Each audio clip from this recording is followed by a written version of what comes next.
You're listening to the sweet sounds of the After Movie Diner. Support us at patreon.com/After Movie Diner. Or I'll punch you in the teats. Rate and review us on iTunes, Earthling. And now, here's your host, John Cross. Well, you're late. I'm not. You're very late. I guess so, yeah. Yeah, you're late, and it's annoying. I know. It's annoying. Because I'm very busy and very important. Well, let's just get right to it. All right, fair enough. Yeah, no, that's a good idea. How's... Go on, no, you do your thing. Okay. Hello, and welcome to the After Movie Diner. And on this episode, we have a very special guest. It's Turd Ferg Burglar... Mr. Bumface himself. Where are we broadcasting from? Should we broadcasting exclusively live from North Carolina or something? Well, I'm exclusively live from. Well, I'm not even live. I'm recorded from North Carolina, and you're. How do you record it? Wait, am I not talking to you now? Have you somehow predicted what it is that I'm gonna? Or does it not matter because I just interrupt anyway? So you just leave enough pauses, and I'll interrupt. Yeah, that's the case. Also. When people listen to this, we will not be live. People are not watching this live. People could be. I see what you're saying. We could do this live. We could do this live. That's the thing that we could do. There is the technology and the functionality to be able to do that. You do not wish to entertain that model. No, only because it would be depressing to see the number 4 and then it turns to the number 1. Do you know what I mean? And then briefly it's up to 5, but then it's back down to 1 again, and it's just you know what I mean? So no. Then we get that all important shed quotient at around 20-minute mark. Yeah, I don't know whenever people get to sheds. I suppose. Well, they'd have to go. Oh shit, they've gone live. Then they'd have to scramble, finish their dinner, whatever they're doing inside. Then they'd have to make excuses to the wife, put the kid to bed, and then get down the end of the garden. You're talking a good 20, 25 minutes, you know what I mean? Before the shed massive join us. That's talking about the movie. Yeah, just about the time we start talking about the movie. But yes, I am in North Carolina. Jim. How is it in North Carolina? It is lovely. We are amongst the hills, nay mountains, of the Blue Ridge variety. So that's Virginia. Well, they go the whole spine of the Middle Eastern side of the United States. I see. Yeah. I mean, the song... That's geographically interesting. The song is Blue Ridge Mountains of Virginia because it's true that the Blue Ridge Parkway, atop which... of the Forsaken Mountains does run through Virginia, but they also run through North Carolina. Which is where you are. Yes. Are you in the mountains then? Are you on the mountains, or are you mountain adjacent? We're mountain adjacant. Mountain adjacent. So when you open the window or the curtains or whatever, you can see mountains? Yes. We're not quite into valley. We're probably valley adjacent and mountain adjacent. We're somewhere between a valley and a mountain. So a flat bit. No, there are hills. Okay. I'm not sure that the topography of my location is that important. Right now, I'm in an orange bedroom with a giant. So what? Is it an Airbnb? Is it one of those funky groovy Airbnbs? It's a funky groovy. And this is the compass room or whatever. Do you know what I mean? All right, I guess. Yeah, it's a little bit like that. There is a map to my left, a mirror map, a map of a mirror. Well, not a map of a mirror. It's like a map with mirrors in it. That sounds weird. It's a map where part of it is a mirror. It almost sounds like a dream sequence is where you are. Yeah, well, exactly. And then I have a giant compass point. I don't know what you call these. Is that what it is? I mean, I guess that's what it is. It could also be like a weather vane. But there's probably a name for it, mate. Yeah, I mean, it could be a pentangle, but disguised as a compass point. This could be, with the orange, I feel like this could look somewhat cultish. You know what I mean? And of course, the presence of a peculiar-looking bearded gentleman in the middle of it helps add to that ambiance, right? The ambiance du cult. I feel like if I was going to run a cult, that I would sit cross-legged on a bed with a giant compass point behind me and orange walls, spouting garbage at people, or just inviting people into my room. I tell them that remakes are rubbish and you should stop watching them, and then they leave. And they're like, I've been given wise advice by the old bearded movie. And they had to go all the way to North Carolina to hear that. Yeah. Well, what I like is you've been saying it on like Facebook for years and nobody cares. But the moment you say it in North Carolina, they're flocking from miles around to come listen. It's all about the marketing, right? It just goes to show. It's not about the message, right? It's about how you say it. It's the mystique. Yeah. Have you heard there is a curmudgeonly, middle-aged, bearded dude sat on a bed in North Carolina espousing... There's probably a few. Espousing his theories on remakes. And people are like, really? We should flock to him immediately. We should flock. To which I say, come hither, flock, and let me baptize you in my gibberish. Yeah. Garbage baptisms with beardy cries. I mean, that's what's happening right now when you think about it. Right? I mean, what is the podcast except you baptizing people with garbage? Well, that's true. Actually, I wish people could see us right now because you are in front of a deep red curtain and look like it's the Twin Peaks curtain. Yeah, you could be in something in Twin Peaks, and like I say, I look like I'm in some sort of.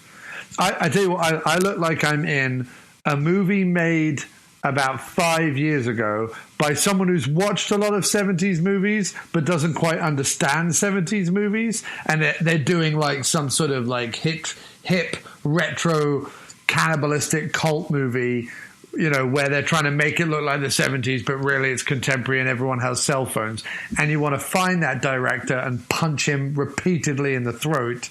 That's the movie I'm in right now. It's a very specific. So are you going to get punched in the throat? Is that what's going to happen? No, I'm not the director. I just look like I am sat in that room that would be in that film. That's all I'm saying. Got it. I feel like this might be a richer experience for the listener. Yes. I'm underlining that. Yeah. Because they can't actually see, nor ever will see, the room that you're in. No. All I had to evoke was red curtain. That's easy enough to imagine. I'm sitting in front of a red curtain. Yours very much. Your joke relies quite heavily on being able to see the room. That's the problem. May I suggest that you take a photo of the room and post it on the Facebook page so that people can really enjoy the joke? Yeah. You know what I mean? At its fullest. I'm going to do that right now. Interactivity right now. Here we go. Look at this. Oh, this is... I feel like I'm at the beginning of a Bowles new podcasting era. Yeah, there you go. Yeah. That. Now, to fully enjoy the joke, well, you're frozen. Please go to the After Movie Diner Facebook page now and look at the picture of the room that he sat in. Well, you're frozen, but I'm going to take a picture of you anyway. But you're frozen. Yeah, I don't know why, but you're. Apparently, there was a way to take a shot of a screen. What the fuck? When did I make that face? So that's when you were frozen. You look almost... Okay. Well, at least I froze in quite a dignified pose. Don't like me. You look weirdly Lynchian, which is perfect. Yeah. Okay, cool. Good work. Now, what would be really weird is if you stayed frozen and then Teresa pulled back the curtain, like... And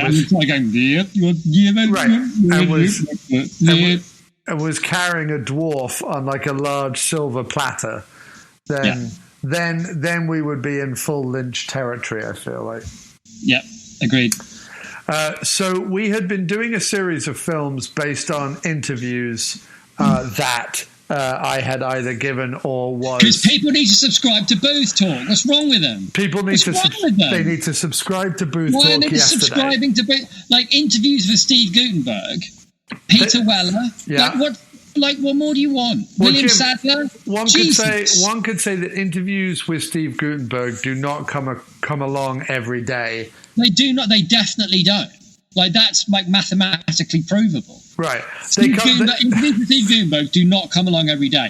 If you can find one, right? Yeah. Much like True Love, grab it, hold on to it. You know, don't let it go. And these things are being brought to you by Booth Talk on a semi-regular, but not necessarily reliable basis. Right? Yeah. But nonetheless, why wouldn't you want to subscribe to a podcast where every time an interview dropped, it's gold? It's gold. Interview gold. It's gold. And I was going to say... What more can we do except supporting podcasts in order to promote Booth Talk? Indeed. So Booth Talk.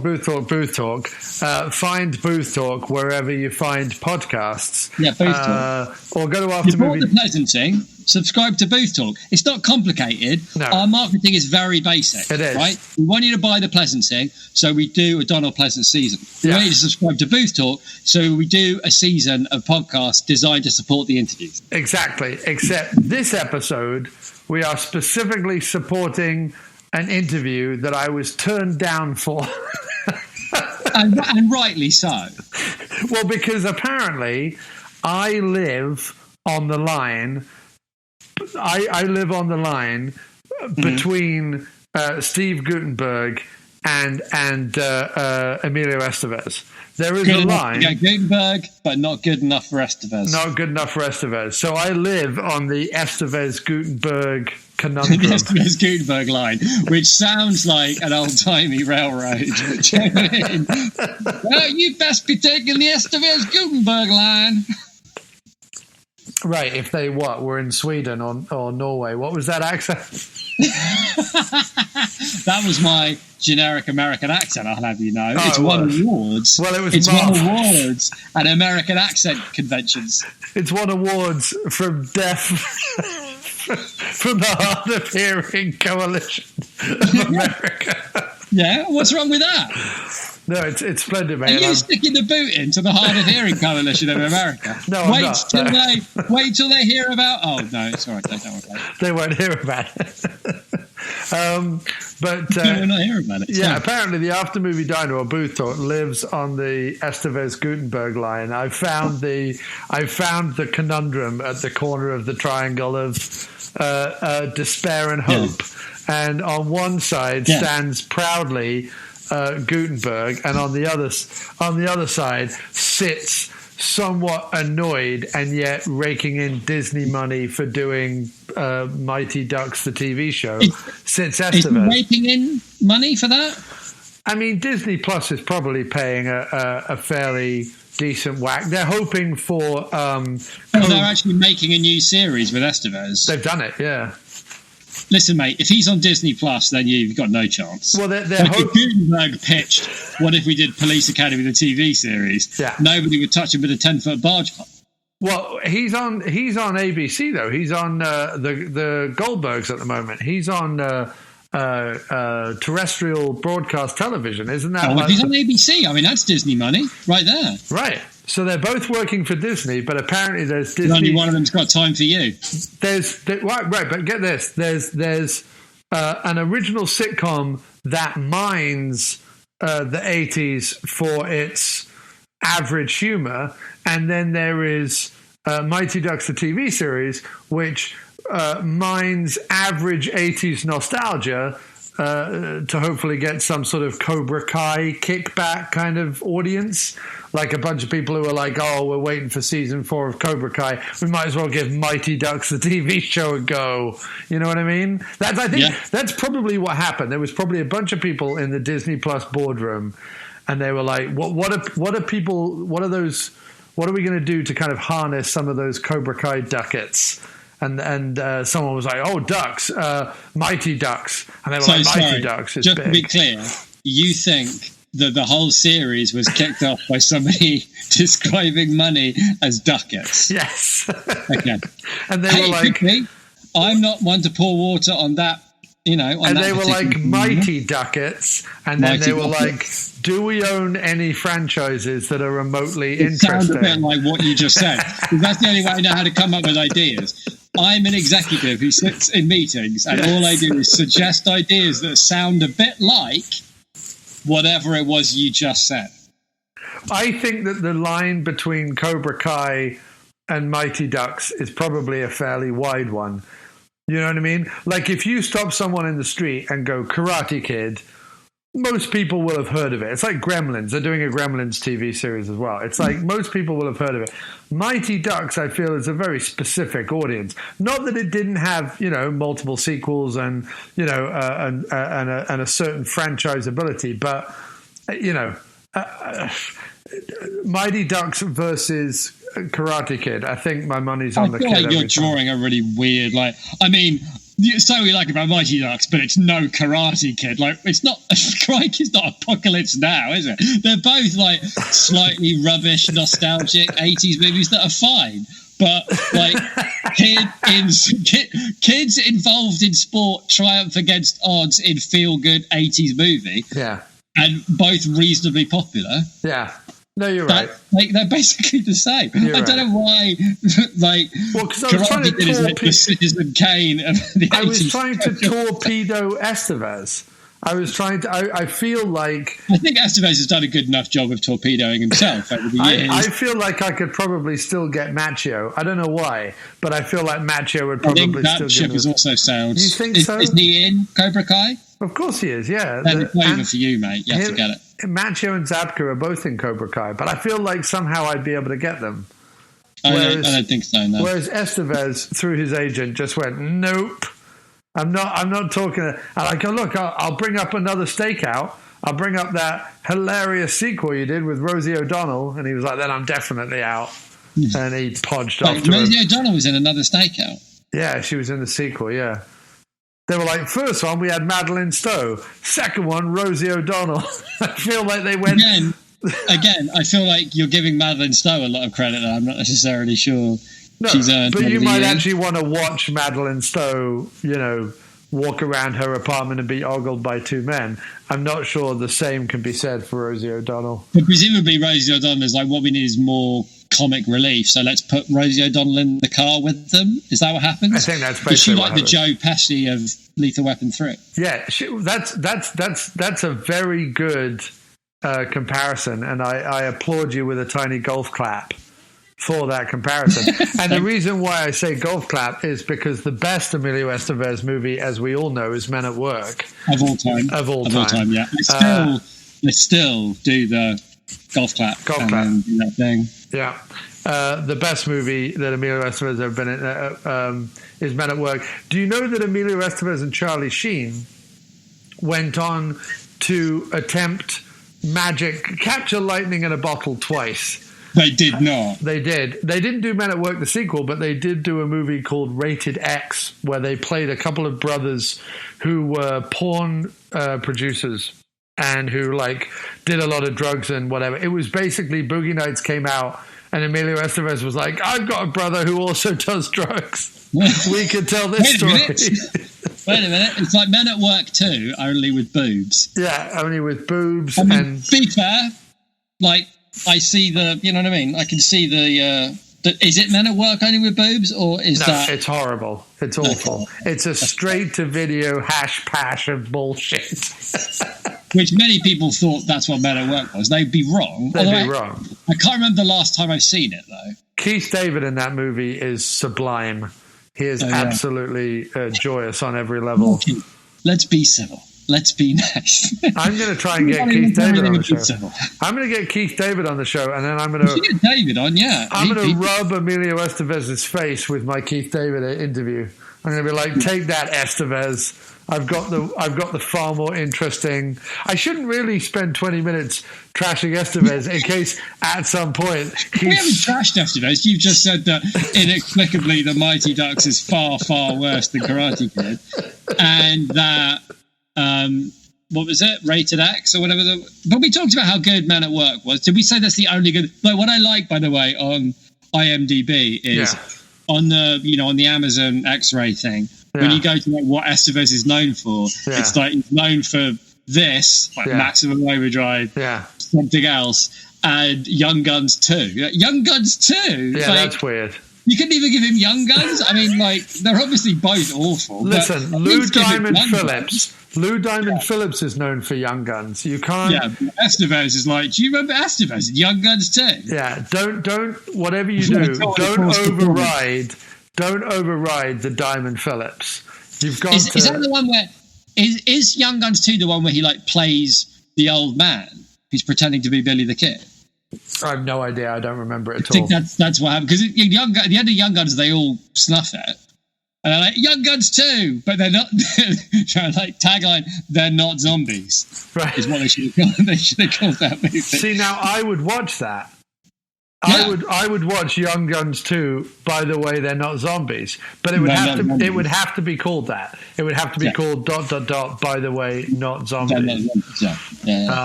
But yeah, so we are covering Maximum Overdrive, which why are we covering Maximum Overdrive? According to IMDb, is one of the... no, it's not. According to IMDb, it is The Way. He's known for The Way.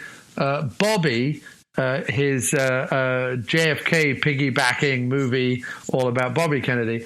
And The Public, which I've never even heard of. But you are right. It does say Young Guns 2, which is very, very odd why he would be known for Young Guns 2. However, I'm telling you, his old man performance, he probably rang up IMDb and were like, don't give me fucking Young Guns. I want Young Guns 2 on there, or I walk. What do you mean walk? What are you talking about, Estevez? Where are you going to walk to?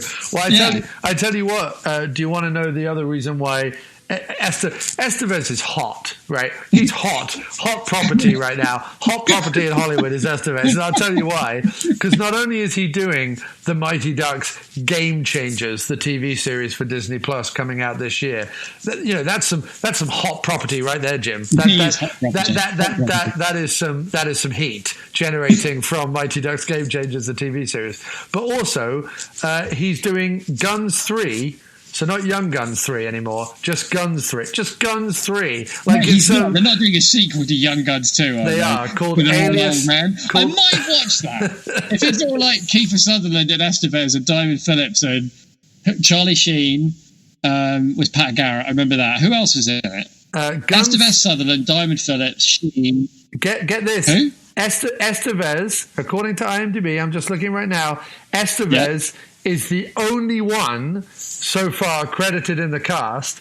Not only that, but Estevez is going triple threat on this one. He's quadruple threat. According to IMDb, he's writing it, directing it, starring in it, and producing it.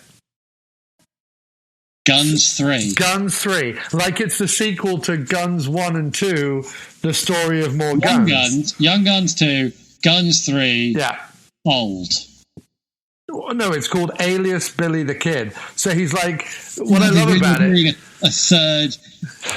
Is Estevez was like, obviously after the Mighty Ducks money rolled in, he was like, maybe there's some heat in them their 80s throwback nostalgia hills. So he dug up one of his other franchises, the Young Guns franchise. But he was like, well, let's make it all about me. I'm going to write it, direct it, produce it, star in it, and call it Alias Billy the Kid, because obviously he plays Billy the Kid in the original one, right? I mean, is it me, or even though like both of those movies were terrible, I can kind of want to see all the old geezers like playing cowboys in a movie. And by the way, so we had been talking about, again, doing these episodes to support Booth Talk, and people should still subscribe to Booth Talk, even though we do not subscribe to Booth Talk, you bastards. We do not have an Emilio Estevez interview. Yeah, we're currently Estevez list. But I'm telling you this, if he manages to pull Guns 3 out of his ass, like the overwhelming shrug with which this will be greeted, the global shrug of disinterest, I want to be the only podcast that wants to talk to him, and he'll come crawling back, mate. Crawling back. His agent's going to be taking you. What if he does yet another stakeout? Yeah. He does a third stake. He tries to triple down. Another stakeout. On the 80s. Oh, God, another stake? No, I mean, stakeouts? They probably got stakeouts. Stakeouts. And he gets Dreyfus out of mothballs. Him and Dreyfus. Who would be the young actor that they would get in, oh, fuck, he had another stakeout? Estevez and Dreyfus are still...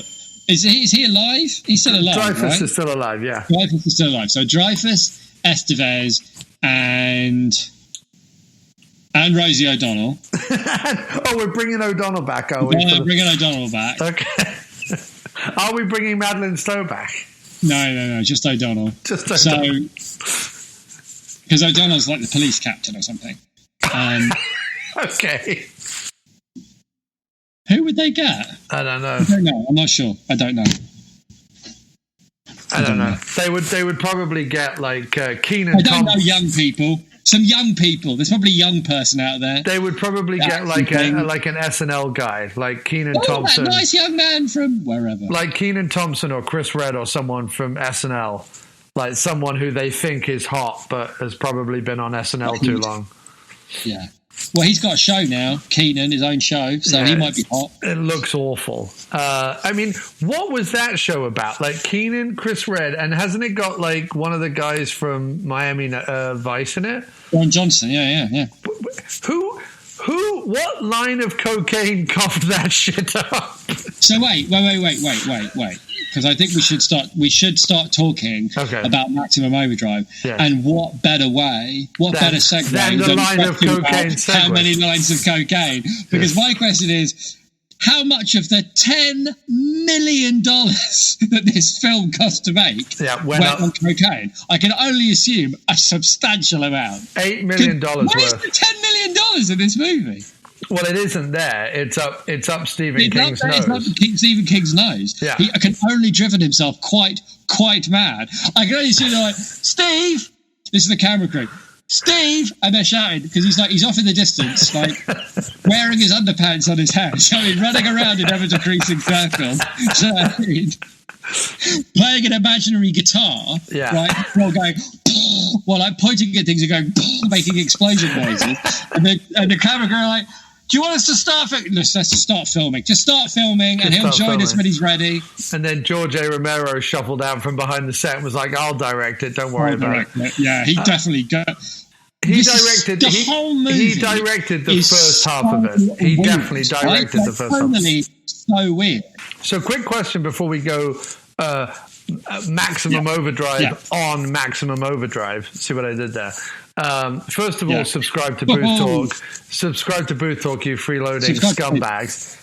But secondly, even though we are Estevez-less, as I pulled up Estevez's IMDb page, I'm quite interested in some of the Estevez ability that is in there, and I wouldn't mind doing a few Estevez movies. Okay, we could do an Estevez season. Anyway, I'm just saying. Maybe the combined heat of Mighty Ducks and an Estevez season on the After Movie Diner might convince him to synergize and do an interview for us. Who knows? Do you really want to talk to Estevez? What? I bet he takes himself phenomenally seriously. I would love to talk to Estevez. I would seriously just talk to Estevez about Men at Work and Free Jack all day long. I don't think I've ever seen Free Jack. Is that the one? We're definitely doing Free Jack. We're definitely doing Free Jack. Because is that the one directed by Mick Jagger? Or is he just in it? He's just in it. But if you think that Maximum Overdrive is mad, wait till you watch Free Jack. I don't think Maximum Overdrive is mad. I think the person that made it was out of their mind. Well, he was. He admitted tiny chords on drugs. He admitted it's like, what? Listen, everybody do everything loud and fast, and it'll be great. And it'll be fine. Everybody shout, and I'll make things explode, and we'll get to power through it. Power through. Have you got a plot, Steve? No plot. Don't need a plot, mate. Don't need a plot. This is a movie where trucks sneak up on people. Yeah. That's what my movie. That's what it's all about. Yeah. And they do it because there's a comet. I'm sorry, what's there's a comet. There's a magic comet that makes some trucks and some motorized things. By the way, not all things. Not all things with motors, and by the way, not all electrical things. Just the things that we want to attack people some of the time. Other times, that won't happen. Why, Steve? Don't worry about it. Magic comet. Doesn't matter. That's more cocaine. More cocaine. Just have some. Would you like some cocaine? I've just had some cocaine, and I have to say it's splendid. Why do you have some cocaine? You sit there and have some cocaine. I'll have some cocaine. We'll come back tomorrow, and it'll all make sense. So anyway, 10 million. One set. No, like all the other than Estevez. Yeah. Well, Pat Hingle, he kills off in the first 5 minutes. He even has the chappy Giancarlo, what's his name, from Esposito from Do the Right Thing. Yeah. He even has him and wastes him in the first 5 minutes. He gets the woman who would eventually do the voice of Lisa Simpson, or maybe she'd already started. When was this? This was 86. Oh no! She had Simpsons doesn't start till early 90s. So the woman who would one day be Lisa Simpson, Estevez, Pat Hingle, who he manages to kill off in halfway through, Giancarlo Esposito plays Bubba, and who calls everybody else Bubba. Yes. Yeah. None of it makes a lick of sense, but trucks come alive. Now, there's two ways to approach this film. There's definitely two ways to approach this film. The first thing that can be said is that at least the first half of the movie, which I swear was directed by George A. Romero, or certainly the first third of the movie, at least looks decent. You know what I mean? It at least looks like a movie. You know what I mean by that? Yeah. No. It looks like a film, right? Yeah. It's not hilarious at all. But you know the lawnmower that goes awry halfway through the movie? That was a remote control lawnmower, and while filming, it crashed into something that sent a shard of wood into the eye of Stephen King's director of photography, making him lose his left eye and sue Stephen King for like millions of dollars. Wow, that's crazy. Yeah. What's really crazy about it is I can't decide whether the second half of the movie looks shit because George A. Romero went back to Pittsburgh, or looks shit because the DOP only had one eye. Because the first half of the movie, you kind of go... the first half of the movie, you go, okay, this is Dawn of the Dead, but with trucks, right? I know that sounds weird, but you kind of go, okay, I get it. Like, weird space comment. It's making shit come alive. Or Night of the Living Dead would be better than Dawn of the Dead, but whatever. People trapped in one place while shit attacks them, and it's filmed somewhat like... some outtakes from Dawn of the Dead. You kind of go, okay, I can get into this. And then the second half of the movie, once all of the cocaine had been consumed and Stephen King was on a massive come down, and George A. Romero had pissed off back to Pittsburgh, and the DOP only had one eye. The second half of the movie, none of it has any idea what it's leading towards, but the second half of the movie looks shit and seemingly just features people running about in tunnels, and I'm not quite sure what they were doing down there or why, because they seemingly run down a tunnel, come out the other side of the trucks, and then get back in the tunnel and run back to the truck stop, which I'm just not sure why that happens. I think the thing about the movie is, I think it's probably the first. It's based on a short story, but the story itself, I think, is the first story to ever be based on a fucked up person in a bar going, "Hey man, do we control the machines, or do the machines control us?" You know what I mean? Like that kind of pub shite. Like, that's seriously profound, man. That's what the whole movie is. Yeah. And in the short story, which I remember being like, okay, but in the short story, no one knows what's going on. This is my memory of it, right? No one knows what's going on. They're trapped in the diner thing, and there's like trucks outside circling all the time, and they don't really know what's happening. Yeah. And there is like a feeling of menace, right? Because they're in this place, and everything outside is like noise and power and like speeding metal, and you know what I mean? Like there's a feeling of, I don't know, some kind of like urban panic of, right. You know what I mean? I'm living in a house next to, like that thing in Pet Sematary, the whole like living in a house next to a freeway, like that whole kind of, there's something there. There's some primal fear about being constantly surrounded by like tons of speeding metal, like seemingly with a mind of their own.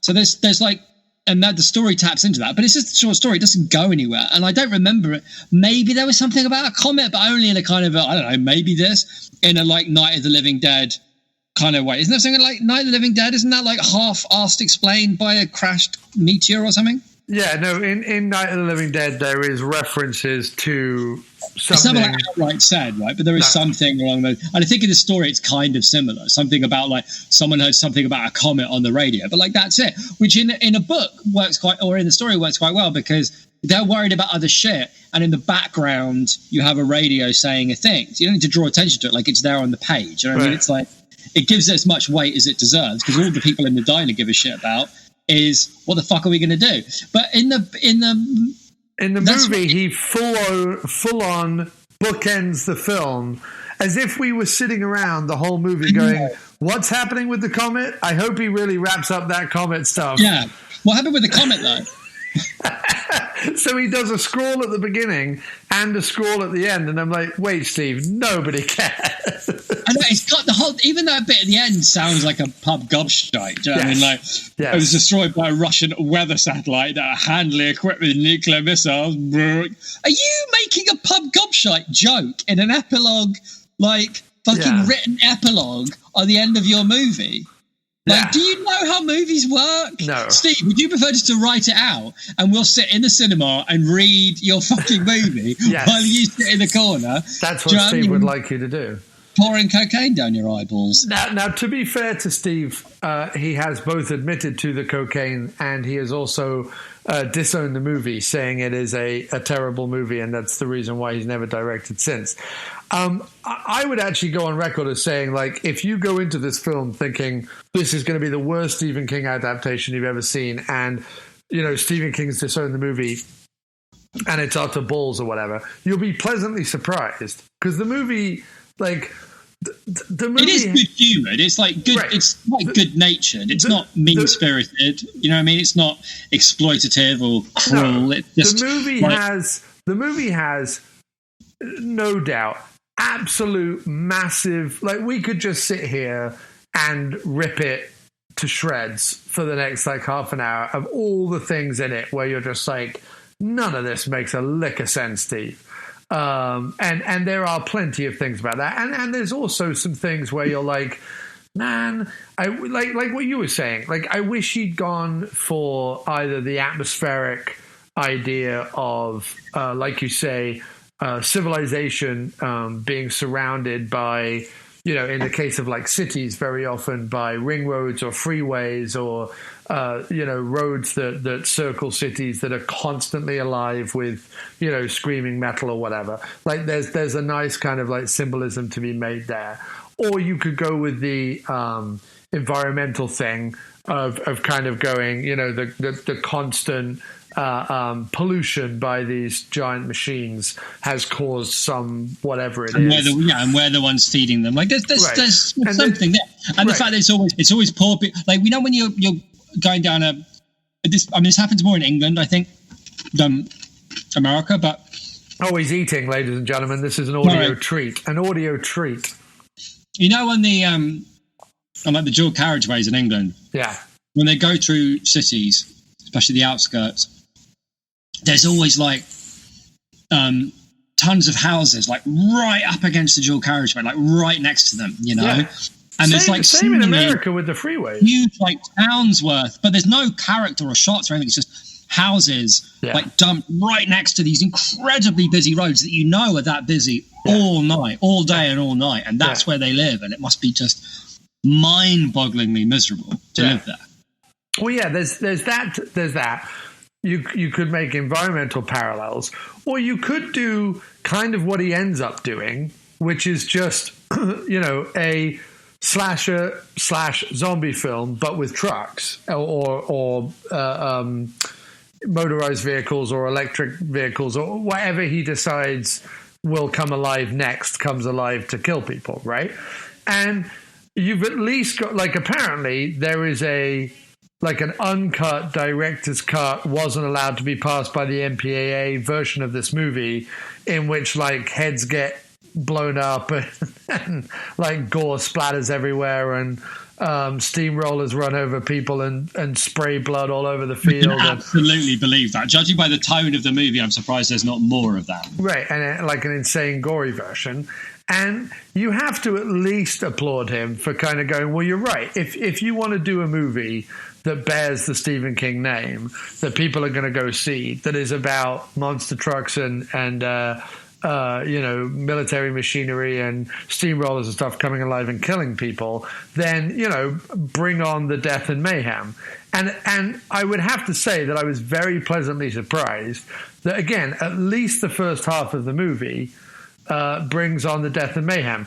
I think that once he gets where the movie falls down completely, and look, it falls down every step of the way. And again, we could go down rabbit holes, poking holes in this thing. But to mix metaphors, do rabbit holes have further holes? Are there more holes within rabbit holes? Yeah, you're just making more holes to more. What you're doing is you're getting lost, right? Because what you want to do when you're going down a rabbit hole is turn around and go back. Yeah. But if you panic, you start digging more holes, and then you're just getting more lost, aren't you? And you can't remember where you came from. Right, and then you might, exactly. Well, that's what a warren is, mate, isn't it? Right, a warren. A literal warren is what we're talking about. That's what we're discussing. We could go down a warren of like I say, picking on this movie, but I feel like where the movie, as it stands now, like ignoring what the movie could be or ignoring what we wish had happened. I get you. The movie as it stands now, right? I'm with it for about 30 minutes. Like, I'm enjoying it for about 30 minutes. I'm like, you're building your cast of characters. You're murdering every third person you see. You got bodies hanging out of windows. You've got people crash weird in Stephen King movies, right? When they crash, they go through the windscreen. They go out the side of their window, and then they hang out, seemingly relatively undamaged. But that's how people crash. I can only assume that people in Stephen King movies drive with their heads already out the windows, out the windows. Yeah, definitely. Yeah. You've got people falling off of bridges. You've got people losing, their heads and stuff. You've got kids being steamrolled. I'm all for it. I'm like 30 minutes in, and I'm like, this is fine. All the while, you're building your cast of characters in a, retro Americana-fueled middle of Dust Bowl nowhere, actually North Carolina, because that's where I am. That's why we picked this movie. That's why we're doing the movie. North Carolina. Because he's in North Carolina. And the movie's set in North Carolina. It is. I feel like we didn't make that clear enough. We didn't make it clear at all because I'm only just mentioning it. And it's also set nowhere near where I am in North Carolina. I'm sort of in far west North Carolina, whereas this movie is probably further east and nearer the coast, just judging by the topography. But anyway, you get all the cast in like a diner, truck stop, place with nice Americana, whatever. You've got the trucks racing around outside. You've got Emilio Estevez, who's going to be the plucky hero. He's downtrodden ex-con working in the kitchen of a one-stop truck stop town, and he's going to rise to the occasion and be the hero, right? So you've got all the build-up that one requires for a knockabout, stupid action horror comedy, and I'm all for it. Where it immediately starts to collapse is when it dawns on you about halfway through the movie. Stephen King has absolutely no fucking idea. No idea. Like, not even just it's not like he tries something and fails at it. He has the cocaine has ridden him of any idea of what to do with this cast of characters he's built. Zero idea. He doesn't know. They escape out of a tunnel, but then come back out of the tunnel. Meanwhile, there's a kid who's trying to reach his mom, I think, or his sister or something. But does that ever happen? Then do they find the kid in the tunnel, but then they come back, but then there's not really a reconciliation. Then they decide to escape to a boat to go to an island where there are no machines. There's no idea. There's less than an idea of what to do with these people when you get there. And there's one of two ways. As Romero shows us, especially in his films, there's one of two things you have to do when you trap a bunch of people in a building. And Stephen King, to be fair, with Frank Darabont, does a much better job of this in The Mist. You either make it so that the humans become the monsters. So in other words, there's enough of a group of humans that fractions can appear and opinions can raise their ugly heads and humans eat themselves from within while madness is happening outside. Or you have the humans, getting together for some big reason, and there being a MacGuffin that they have to do in order to stop the madness. Like, in order to stop the madness, they've got to get the glowing hat of Pat whatever to the dusty cave of wherever, and they've got to place it on the rickshaw of doom or wherever it is, right? They've got to do something in order to make all this madness stop. But it's so weird what he decides to do. First of all, there's all the tunnel stuff. Then there's a point where Stephen King's like, what if the military vehicle uses Morse code to communicate to the humans that the trucks need to be refilled with gas? Don't refill them with gas. Like, let them die. Like, what? So they refill them with gas. Like, what? They refill them with gas. So it gets to a point where Emilio Estevez is negotiating with a inanimate vehicle, right? Like, it's such a weird turn of events. But then they gas them all up and they're still trapped. Like, it doesn't solve anything. Like, it's not that they gas them up and the truck's like, you are a good human, you may go. Like, there's no that whole sequence in the middle of the movie. It's just them gassing up trucks. Like, what? You're right. It is deeply odd. And what's worse is, like, the plan to stop it is like, look, we don't have a choice. We have to gas up the trucks. But is there not a better... No, says Estevez, that's what we have to do. There's literally no other way. No other way. And then, like, you know what?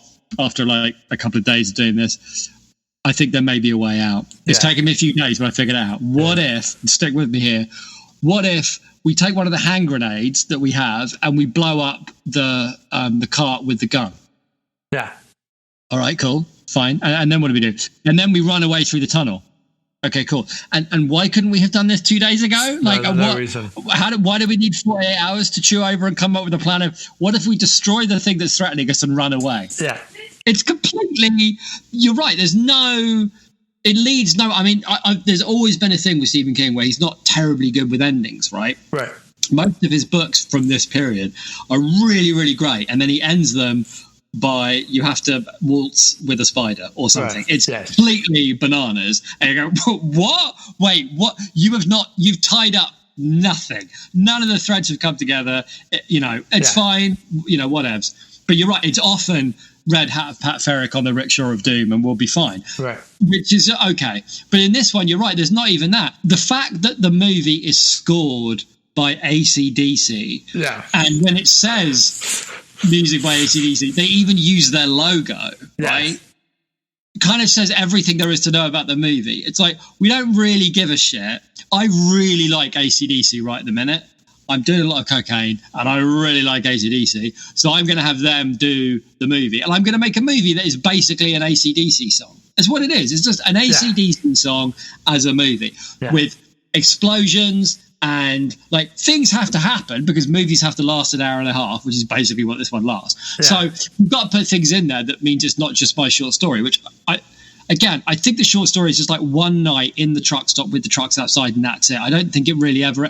I think the implication at the end of the movie is, and I'm pretty sure it's not using Morse code from a beeping truck, but they do end up having to gas up the trucks because for whatever reason they haven't got a choice. I forget why. It didn't make much more sense in the story, but it felt a bit more bleak and hopeless, and it kind of worked. Right.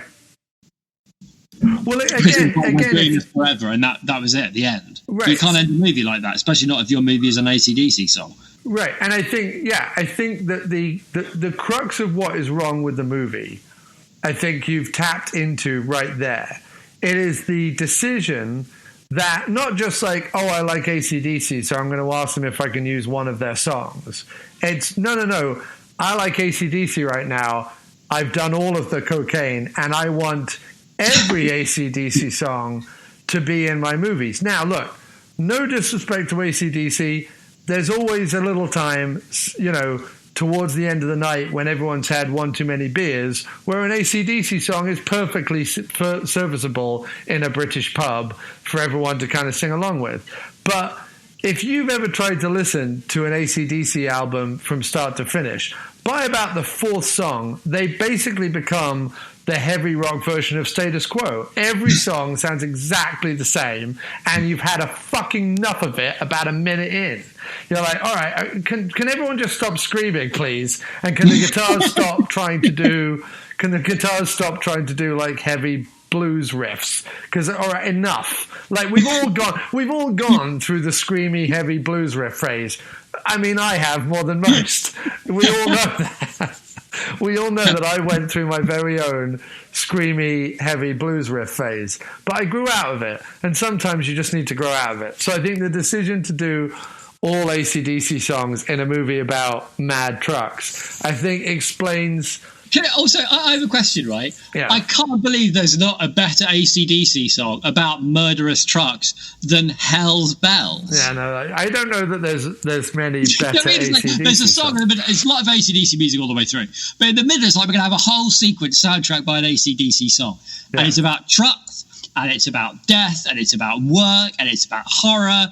Hell's Bells. What? Hell's Bells. Yeah. Not Lux Trucks. Can we not think of something? Oh, they didn't write anything specifically for it. Stephen King just went to his... No, I know, but that's what I'm saying. Like, of all the AC/DC songs, like, why Hell's Bells? Other than that's the one he was listening to. It was like, the one he was listening to while doing buckets of cocaine. Yeah, completely. Also, I think some of the failure of the movie does fall on the shoulders of Emilio Estevez. And the reason why I say that is because at this point, right, when this movie comes along, he has done, The Breakfast Club, Repo Man, and St. Elmo's Fire, right? So we know, and he's done The Outsiders, and we know that he can deliver a character, right? Like, we know that you can rest at least part of a movie on Estevez's shoulders. Maybe not the whole movie, and I'm not gonna condemn the whole movie on Estevez, but like especially with like Repo Man and St. Elmo's Fire and whatever, we know we can at least guarantee that Estevez's chipmunk face will show up and give some respite. To be fair, if I may defend Estevez here, because look, I'm not going to defend him too hard because he isn't any good. No, but he's clearly given zero direction. No, you're right. Everybody in the film is terrible. Like, no one is any good at all. There's not even any accidental charisma, which usually happens somewhere just by virtue of like the camera's rolling and somebody's accidentally charismatic. Yeah. But some people are in the movie for like 10 seconds, but we're supposed to care about them like they've been there forever. Some people are just like, shouting is funny, and that's like all there is to it. Others is like ridiculous southern accents is funny. Shouting in a ridiculous southern accent is hilarious. Well, that's gold. That's gold right there. There's no charm. There's no charisma. They're all bloody awful. And Estevez has got nothing to work with, and he doesn't know. Is he supposed to be like broody loner? Is he supposed to be like romantic leading hero? Is he supposed to be like cheeky, anti-establishment, whatever? Right? He does all of them. Right. In whatever the moment demands. Demands. And there's no through. Like, there's clearly no direction. It's remarkably cack-handed how he winds up in bed with the lead woman. Oh, it's incredibly dreadful. Like, she just turns up and he's like, well, I'm a hero character and you are clearly, lady who shows up at a truck stop who isn't completely grotesque with nose all over her face and a hunchback. So in a scene or two, would you mind if we had sex? No, that seems perfectly reasonable. It doesn't even take that long, does it? In the scene where they meet, she goes, you're cute. And he goes, yeah, blah, blah, blah, blah. And you go, right, well, that's not how it works, Steve. No. You can't have people say to each other, I find you attractive. Really? I find you attractive. We must have sex later. He goes, no, that's not how dialogue works in movies, Steve. No. Would you write that in your book? No. So don't put it in a bloody movie, you idiot. But I have to go back to the fact that I was not expecting this to be enjoyable in any way at all, because I'd only ever heard absolute horror stories about it, and I'd only heard everyone disowning it, and I'd only heard that it was terrible and blah blah blah blah blah. And I had fun with the film. It certainly, much like an AC/DC song, overstayed its welcome by about 2 screaming minutes full of rancid blues guitar crap and Australians. It overstayed its welcome by about 2.5 minutes, much like an AC/DC song. But, for the first couple of minutes where the power chords are happening and there's a little midget running around on clearly having fun. Right, and there's a little dwarf guy running around on a stage in a school uniform. For a minute, you're momentarily entertained. And that, to me, is what like Maximum Overdrive is like. It's like the first 2.5 minutes of an AC/DC song. Yeah, I think that's fair. I think that's fair. Once the song enters the 3rd minute and once the movie enters its 45th minute, you're like, no, I'm out. I'm done. I'm not even paying attention as to why you're running around in tunnels for the 3rd time. I don't even know why you're negotiating with a military truck that is essentially just a flatbed with a machine gun on it. I don't even know why you're refueling trucks that literally killed people, also for no reason. Like, what is the alien comet's plan? Like, what? Because there's all this stuff about, like, well, maybe there are aliens in the comets that are controlling the thing and killing. But what? Like, why? Like, what's the ultimate goal of the alien comet? Now, well, then I would take control of the nuclear weapons. I guess that would be my start. Yeah. Not the trucks. Or start with the guns. And the jukeboxes. Yeah, start we'll get them with the guns jukeboxes. That's how we'll do it. It's like the aliens are as coked up as anyone. Yeah, the aliens they've are met the absolutely UFO and about to do cocaine, and they've gone off to a planet and be like, how are we going to take over the planet? We'll use trucks and jukeboxes. That's how we'll do it. I think that's it's fucking foolproof. It's definitely going to work. I think a couple of weeks. You've just made. Oh no! Don't had it all. Don't had all coke. That was supposed to last 2 weeks, Dave. It's all gone. You've just made Maximum Overdrive better. I think the comet is all the beer that they've spilt out of the back door of the alien spaceship, the alien beer, right? And the plan of them trying to take over the planet definitely hinges on the aliens being absolutely plastered when they dreamt it up. I think that makes a much better film. I agree. Right off the bat, with that one, all you would need is a little scene at the beginning and a little scene at the end of really pissed aliens. And you've made the movie, mate. Well, if Estevez is so hot for sequels, right? Guns 3, like Overdrive 2, right? Yeah. Or a prequel, Maximum Overdrive, the beginning, right? Yeah. Maximum Overdrive Begins. Although I'm sure if King did it now, it would all be like horrible Trump allegories or something, because Oh, God, yeah, probably. I mean, that's the thing. Is I think there's 2 ways to watch it. One, it's absolutely bonkers, but definitely overstays its welcome and does not eke out the hour and a half. It also has no idea what it's doing at any point. But secondly, the other way is it's such a shame, because I think that along with the fun, late 80s madness that's going on in the movie and some decent photography and clearly George A. Romero behind the camera for a bunch of it, including all of that, if King had just for 5 minutes sat down and wrote, an allegory that fit like somewhere along the line, it wouldn't even have to be that, complex. But like I say, an environmental message or a message about filling the roadways with mad trucks, or the idea of like humans deciding like any human can be a trucker as long as they take like some arbitrary exam, but then trucks kill, millions of people or whatever, or cars kill lots of people. I don't know, anything. Just give me something to hang a hat on. But I wonder if how much of, because it's so obviously I'm going to make a movie that's fun.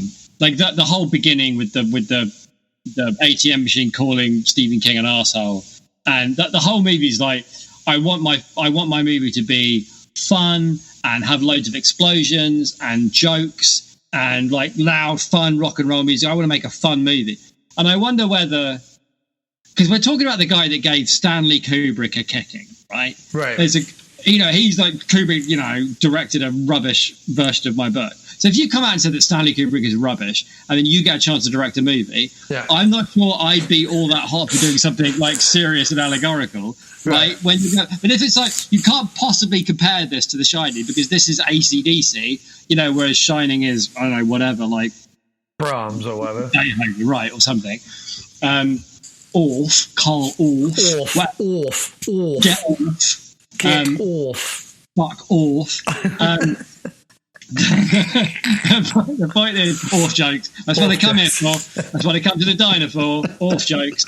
I can see how he'd be like, I better steer clear of trying to do anything too serious, or I could be opening myself up to some trouble. So I'll just do something like fun. Like there's an element of that going through a lot of his books. That like rock and roll music, cans of beer, baseball. You know what I mean? Like there's a kind of like fun and like can't get out of the 50s, granddad. Yeah, that kind of a thing, right? Like for a while there, the kid's journey from the little league field to the diner is sort of more interesting, even though it's only like 5 minutes of the movie, than anything else happening, because at least like the kid's making a journey and like under threat while he's making the journey. Like that could have been a movie where the kid trying to get somewhere, but not like we're stuck in the truck stop and there's like a basement full of guns for no reason. Well, because Hicks Hicks have guns, right? They also have bazookas and hand grenades.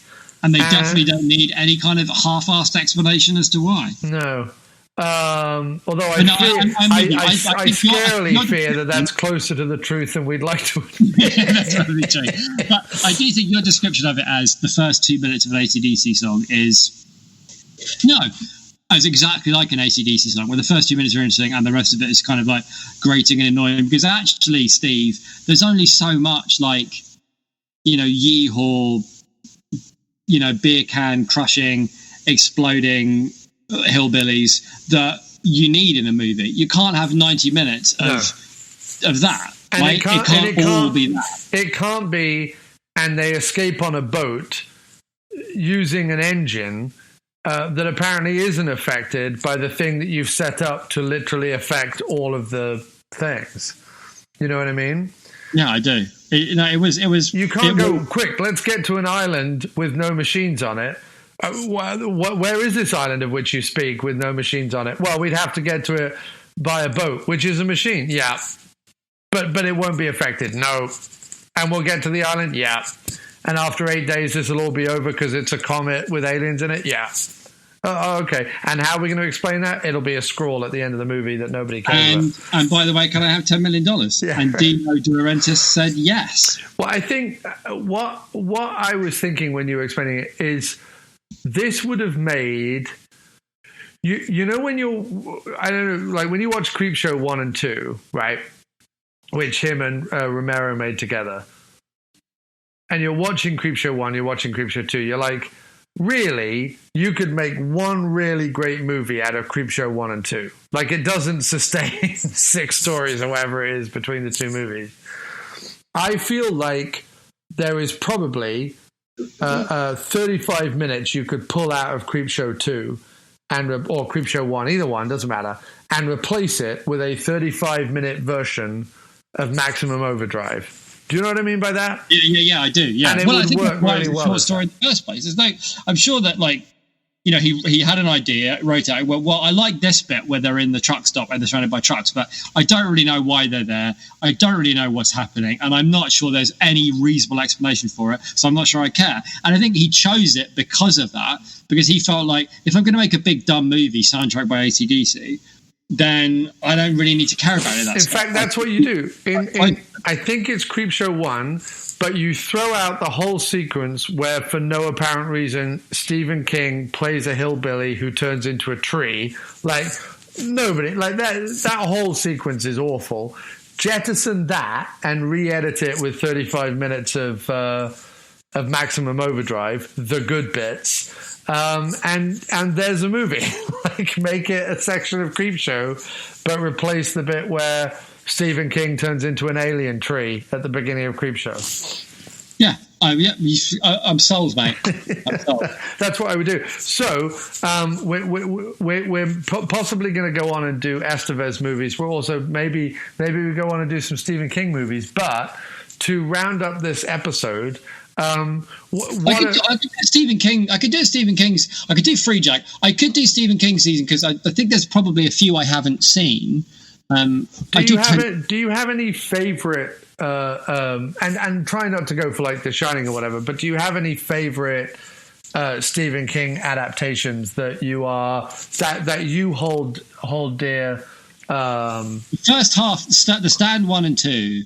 I love The Stand 1 and 2. 3 and 4 are like rubbish. Right. Like the actual ending of it is rubbish, but the setup is fantastic. You don't like the big glowy hand of God removing the nuclear missile from Vegas? Everything up until like them all coming to like when they all split into the two camps. That whole bit. Like what's his face sitting on the line of cars coming out of burning Des Moines singing On the Eve of Destruction is like completely brilliant. Yeah, the first two episodes of the miniseries of The Stand are better than every single season of The Walking Dead. I'd absolutely agree with that. Yeah, definitely. And Ed Harris, you know, it's a new one, all right. It's real new. It's very good at its job. I love Ed Harris. He's completely chewing to see you like a madman, but it's fantastic. I'm trying to think I generally tend to like Stephen King movies. I really liked the one with Miguel Ferrer as the shithead. I can't remember what it's called. You mean every movie Miguel Ferrer's in? He's the hero of the movie, but he's a complete shithead, and it's great. And the way that only Miguel Ferrer can be a charismatic shithead, you know? Yes. You're talking about Night Flyer. Night Flyer, right. Absolutely, that's a good one. I'm trying to think what else. The Stand is obviously great. Not Stand. Stand By Me is obviously great. What else? I've never seen Christine. Okay. Christine is awesome. And I know that it changed it in a way that Stephen King didn't like, but Stephen King doesn't like anything when people make his stuff better. I've never seen his approved version of The Shining. Oh, the miniseries of The Shining? Miniseries. Oh, it's awful. It's really bad. Me and Trees are currently really, really enjoying Mr. Mercedes, which is great. Have you seen that? It's on Peacock. It's on Peacock. Is that the one with what's his name in it? Tell me who stars in it again. Brendan Gleeson. Right. Yes. So I watched. I want to say the first 4 episodes of that. Yeah. I really like Brendan Gleeson. I could watch, Brendan Gleeson kind of fall over repeatedly or whatever, but I couldn't get into, outside of him, I couldn't get into... Well, fair enough. I know. I can see it's not really your thing because it is more of a TV show. It's not like a mini-series. It is a TV show. I wanted it to be more detective-y, and it wasn't detective-y enough. The way to watch it and enjoy it is to watch it as a Stephen King thing. Like that's what it is, and especially the second season where it gets very Stephen King. Yeah, I did start watching it, and I did really like it, and I liked the opening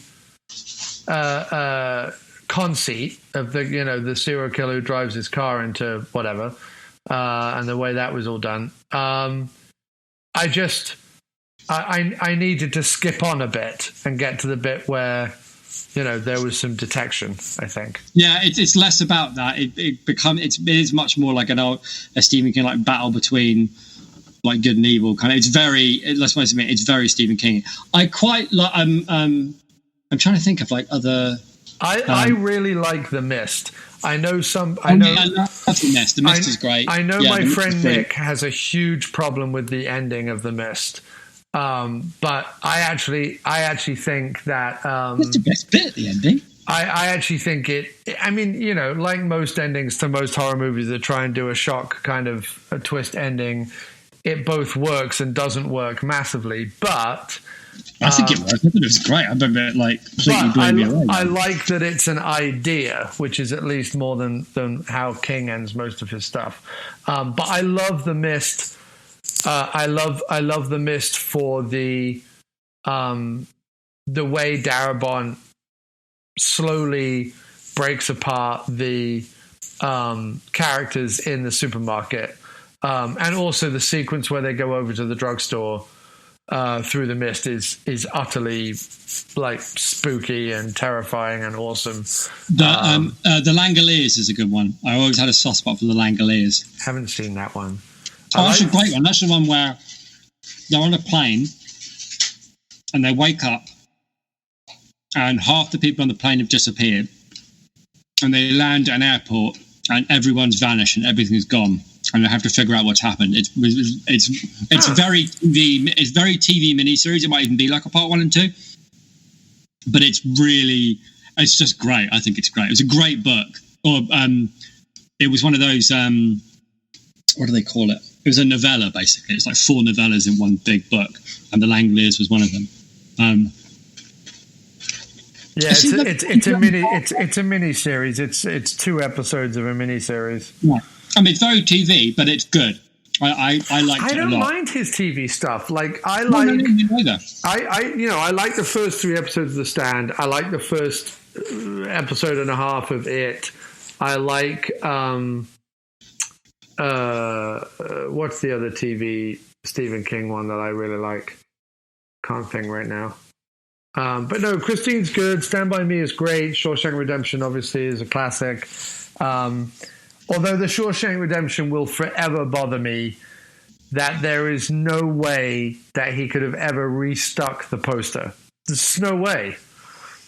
Like the way it's shot and the way you're meant to... I'll believe everything else, but he can't turn around in that tunnel. I don't think it's that difficult. When you unroll a poster and you have a poster stuck to a wall for years and years, the poster becomes flat. I know I had posters on my wall at school that after a while, even if the sellotape or whatever came loose at the bottom, they'd still hang flat. No, but you've got to believe that he got under a poster, right, and crawled through the thing, and the poster flat back to the wall and attached and taut itself enough that when he threw a rock at the poster, it would go through the poster. And no, because the only reason to do that is to have the sequence where they go, oh my God, where is he? And reveal, he's behind the poster. I'm sorry, I don't agree. I think if the poster's over a wall, it's just hanging down because it's been hanging in that place for so long that it becomes flat. Yeah. So it doesn't need to be. It's not stuck at the bottom. It's just hanging down naturally. If he threw a rock at the paper, right, it's saying that it's easier for the rock to pass through the paper than it is to push the paper strong enough that it gets pushed and moves. It's not. I think it's possible. Okay, that's the one thing that always bothers me about Shawshank. Well, I'm glad to have unbothered you. Well, you haven't. It still bothers me because I don't put any credence into what you're saying at all. Well, that's very sensible. I wouldn't. But I would certainly look at. I worry that some of these things are going to be long or miniseries or whatever. But I wish I could do a miniseries. But I could do Christine. I could do Free Jack. Why don't we just see where we are? Where are you going to be geographically next week? Back in New York. Okay, so that doesn't work. Not geographically, anyway. No. I don't know. I mean, I'm happy to do more interview stuff. You know what I mean? I tell you what I am happy to do, and I mean this quite sincerely. We could think about championing. I know we would go to watch slightly silly movies if they happen to be on the cinema. So we could find the same slightly silly movies on VOD and, help support that level of cinema by paying a small amount to watch it. I know. And I feel like I've done that a little bit with stuff like the Nelms Brothers and Fat Man and stuff and some of the other directors that I've interviewed. But But yeah, weirdly, I'm sort of really into either the idea of Stephen King movies or the idea of Emilio Estevez movies. Like those both tickle my fancy right now. I might feel differently next week, but I'll let you know. Okay, well, honestly, I'm happy with Free Jack or Christine. That would be fine with me. Maybe we just spiral out into a. Is it Estevez this week or is it King? Estevez or King? Estevez or King? And we keep people on the edge of their sheds deciding whether it's going to be Estevez or King. And then, it's an Estevez. It's a King. You know what I mean? Like maybe we just dance between them rather than doing 4 back to back. Let's just go in between. We did get one question from Kirk Howley. Ooh, Kirk Howley. Kirk Howley on the Facebook group. How are you doing? He said, how do you feel about the slapped-on explanation at the end of the movie? I think we've kind of covered that, but by all means add to it if you want. He said, does it add to the fun or make you cringe? And what, if anything, would you have done differently? I think we sort of covered it a little bit, but please do either reiterate. I suppose it sort of... I wouldn't say it adds to the fun, because I think when we both agreed that the fun has long since outstayed its welcome by that point. Yes. But I think it's also like a perfect, like, what ending to that particular movie, so that's fine. I think if I was going to do anything differently, I think I would have made it into more of a, like we talked about, like a claustrophobic, bringing...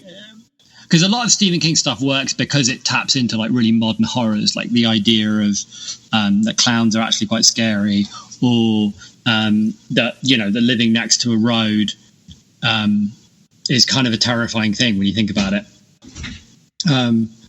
So I think I would have done that, or I would have done what we talked about and had it from the point of view of the aliens and their crazy fucking plan. So yeah, that's what I would have done differently. I would have done differently. Would be the drunken aliens. Would have distracted Stephen King with either more or less cocaine, but it was the wrong amount of cocaine. He either needed more, and then you could just like distract him and get George Romero to direct all of it, or he needed much, much less, and then maybe it would have been a bit more of an actual movie. So I'm very excited about this because I think this could really have legs. But we are going to do. I've decided now, and it's not just going to be 4 films. It could because of the diversity of Stephen King films go on for quite some time. But is it King or is it Estevez? That's the thing. And each week we pick either a King movie or an Estevez movie. We started off with the Stephen King movie that has Estevez in it, and then every week we pick either an Estevez movie or a Stephen King movie, and the audience has to guess: is it King or is it Estevez? That's the thing.